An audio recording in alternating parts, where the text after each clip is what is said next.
Bueno, pues yo os he preparado 3 cosas solo. Una es de anatomía, porque a veces, claro, igual pues hablamos de cosas y no sabemos lo que estamos haciendo, ¿no? Entonces, el ojo, veis, tenemos 2 párpados. Yo voy a hablar de la parte interna del ojo y Esther igual os explica un poco más la parte externa.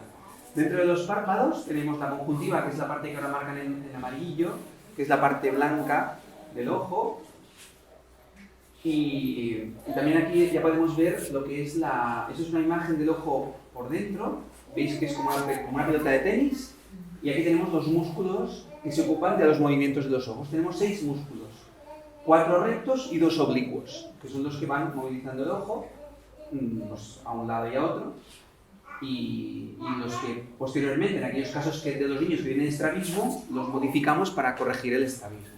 Esta parte anterior, que es la parte transparente, es la córnea. ¿Vale? La córnea tiene que ser transparente y junto con el cristalino, que está justo detrás, se ocupa de enfocar las imágenes en la parte posterior del ojo, en la retina.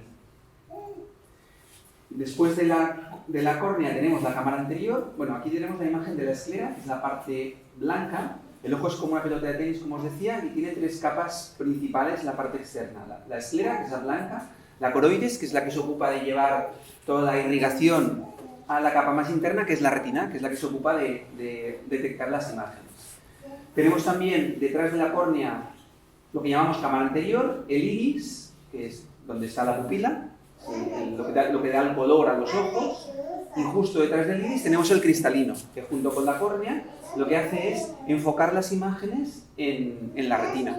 Y esas imágenes, ahora veréis cómo nos introducimos dentro del ojo.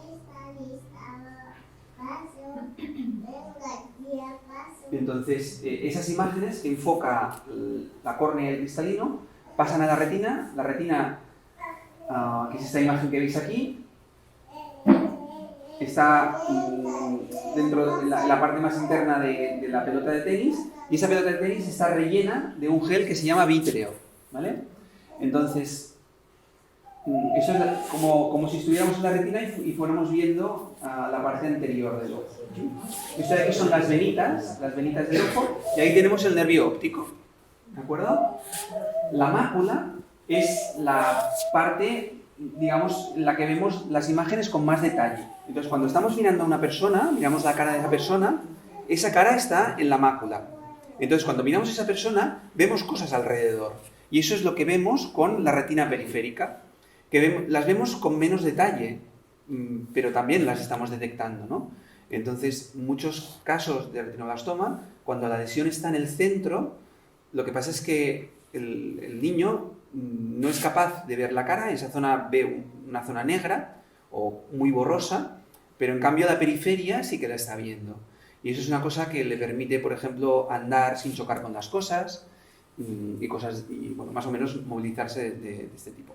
Incluso a veces, algunos niños que tienen los 2 ojos afectos o un ojo que ha tenido que nuclearse y tienen una lesión macular, son capaces de, moviendo el ojo, enfocar la imagen en otro punto, y a través de eso son capaces de tener una visión mejor de la que se esperaría por la lesión por la localización de la lesión que tienen en ese punto.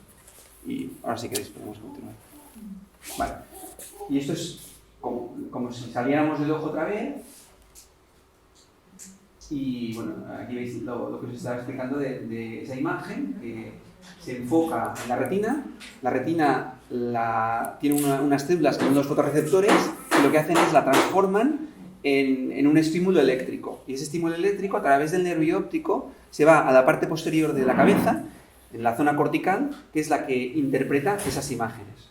O sea que es, digamos, lo que nos permite darle sentido a lo que estamos viendo.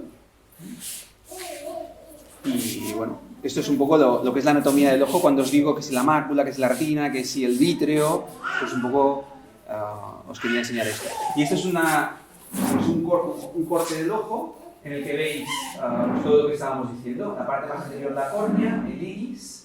Después tenemos el cristalino, que es donde se forma la catarata posteriormente. En aquellos casos no se hacen cataratas.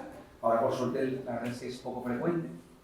Después tenemos el gel vítreo, que ocupa toda la cavidad interna del ojo, desde el cristalino hasta la retina. Y después tenemos las arterias y venas de la retina, la zona macular justo en el centro y el nervio óptico que a través de ese corte que veis allí es lo que llega hasta la zona del cerebro. ¿Vale? Entonces, esto es una diapo sobre futuro, ¿no? ¿Qué va a pasar en el futuro? ¿Qué vemos que puede pasar en el retinoblastoma en el futuro?